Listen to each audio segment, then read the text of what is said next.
To me, when I first heard these results, I actually had some tears in my eyes. It means that the prevention efforts that we all work tirelessly to sort of get the message out there for patients to do the work on preventing skin cancer actually may be paying off. We are still seeing melanoma increasing overall. We are still seeing melanoma increasing in older age populations.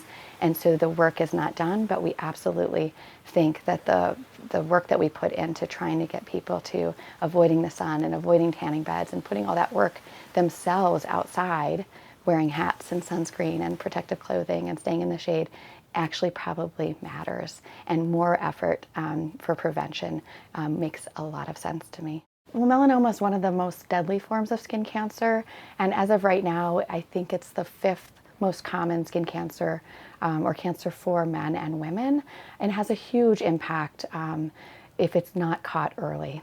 There's a number of risk factors, but we know that the ultraviolet light that's found in the sun, so sun exposure, but also the UV light that's found in tanning beds, is a big factor for the cause of melanoma. Having a melanoma once puts you at risk for having another melanoma separate from the one that's just been diagnosed. So it's not too late to continue to prevent, wearing those protective, sun protective clothing, sunscreen, avoiding tanning beds at all costs, and making sure that they're regularly getting checked to make sure none of their other spots look suspicious as well. I do tell my patients I want to change the changeable, right? Whatever risk we can decrease, I want to focus on that going forward. So don't worry about what's been done. Let's just move forward and do better, today and tomorrow, and keep doing it in that direction.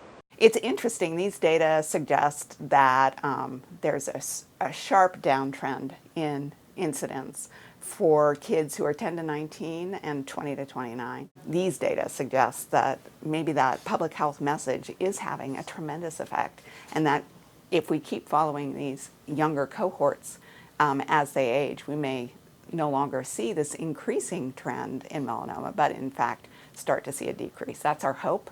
There's been this concerted effort in many areas to kind of work at prevention and reduce sun exposure.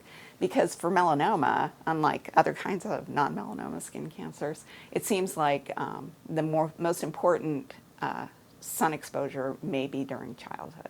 I think we see this as a tremendous validation of the potential to reduce the risk of melanoma, which is a very bad disease.